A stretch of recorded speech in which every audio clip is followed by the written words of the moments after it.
ఈరోజు దేవుని వాగ్దానం మొదటి కొరింథీయులకు రాసిన పత్రిక 15వ అధ్యాయం 58వ వచనము.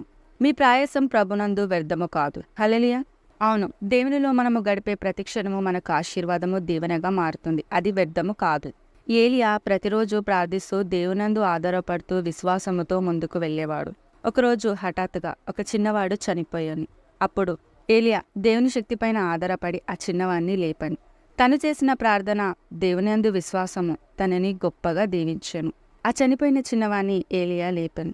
ఏలియా దేవునందు భయభక్తులు కలిగి జీవిస్తుంటే అక్కడ వాళ్ళందరూ హేళన చేశారు. అతనే బాధపరుస్తూ కృంగదీశారు. కానీ దేవుని విడిచిపెట్టలేదు. దేవునందు విశ్వాసముతో దేవునిపైన ఆధారపడి దేవుని శక్తితో ప్రతిరోజు ఏలియా అద్భుతంగా జీవించారు. అందుకే ఆ చిన్నవాణ్ణి ఆ సమయంలో ఆ దుఃఖాన్ని తొలగించి ఆనందాన్ని దయచేశాడు.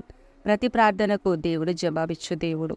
అందుకే ప్రభునందు ప్రయాసము వ్యర్థము కాదు. నువ్వు ప్రార్థించినా, ఆరాధించినా, స్తుతించినా, దేవుని వాక్యమిన్నా ఏది నీకు వ్యర్థము కాదు. ఎందుకంటే అది నీ ఆపత్కాలంలో నిన్ను ఆదుకొనును, నిన్ను ఆదరించును. దేవుని సన్నిధిలో గడిపే ఆ క్షణాలే మనకు ఆశీర్వాదం. అది మనకి ఆరోగ్యం, ఆనందం. అంతేకాదు మన ప్రతి సమస్యల నుంచి మనల్ని విడిపించి మనల్ని ధైర్యముగా ముందుకు నడిపిస్తుంది. బాధపడకుండా, భయపడకుండా, నిరీక్షణతో ముందుకు నడిపిస్తుంది. అందుకే ఆపత్కాలంలో నేను నిన్ను ఆదుకునేదని దేవుడు తెలియజేస్తున్నాడు.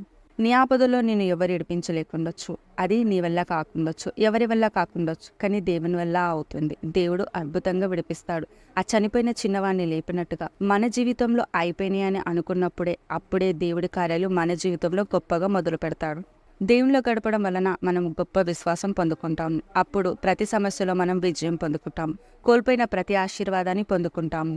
ఎవరు చేయలేనిది దేవుడు మన ద్వారా గొప్పగా చేయను. మన విశ్వాసము మనం ఉన్నతంగా దీవించును, అద్భుతంగా ఆశీర్వదించును. దేవుని వాక్యము ప్రతి ఒక్కరికి శక్తి, బలాన్ని, ధైర్యాన్ని, నిరీక్షణ కలుగజేస్తుంది. అదే గొప్ప అద్భుతాలు మన జీవితంలో జరిగిస్తుంది. నీ విశ్వాసమే నేను ఉన్నతంగా ఆశీర్వదిస్తుంది. ప్రతి సమస్యలో నుంచి విడిపించడమే కాదు, ఇక సమస్య రాకుండా ధైర్యంగా, బలంగా జీవించగలుగుతావు. వచ్చిన సమస్యని ఎలా పరిష్కరించాలో దేవుడు ఆ సమయమందు మనకు జ్ఞానం ద్వారా బోధిస్తాడు. ఆ సమస్యల నుంచి విడిపించి అద్భుతంగా మనల్ని దీవిస్తాడు, ఉన్నతంగా ఆశీర్వదిస్తాడు. దేవుని వాక్యము మనని అన్ని విషయంలో బలపరుస్తుంది. అందుకే ప్రతిరోజు వాక్యం వినడం వలన మనం అద్భుతమైన ఆశీర్వాదాన్ని పొందుకుంటాము. దేవునిలో గడిపే ప్రతి సమయము మనము అన్ని విషయంలో ఆశీర్వాదముతో, అభివృద్ధితో దీవించబడతాము. ధైర్యము, ఆనందము, సంతోషము పొందుకొని ఆనందమైన జీవితము జీవిస్తాము. మన ఆపదలో మనల్ని విడిపించే సమయం అదే దేవునిలో గడిపే సమయం. ఏలియా ప్రార్థించి అద్భుతంగా ఆ చిన్నవాణ్ణి బ్రతికించను. దేవునిలో గడుపుతూ ఉన్న ఆ ఏలియా ఎలాగైతే అద్భుతాలు చేసానో మనము ఆయన సన్నిధిలో గడుపుతున్నాము కాబట్టి మనము కూడా అద్భుతంగా మన జీవితంలో అద్భుతాలు చూస్తాము. హల్లెలూయా. ప్రార్థన. తండ్రి, యేసుక్రీస్తు నామంలో ప్రార్థిస్తున్నాము. నీ యందు గడిపే ప్రతి క్షణము మాకు ఆశీర్వాదము, ఏదియూ వ్యర్థము కాదు. మేము ఏది చేసినా మాకు ఆశీర్వాదం ఉండకుండొచ్చు, కానీ యేసయ్య నీలో గడపడం వలన మాకు ధైర్యము, సంతోషము, ఆనందము కలగడమే కాదు, మా ఆపదల నుంచి మమ్మల్ని విడిపించి అన్ని విషయంలో ఆశీర్వదిస్తున్న యేసయ్య నీకు వందనములు. ఈ ప్రార్థనలో ఏకీభవిస్తున్న వారందరినీ దీవించు అయ్యా.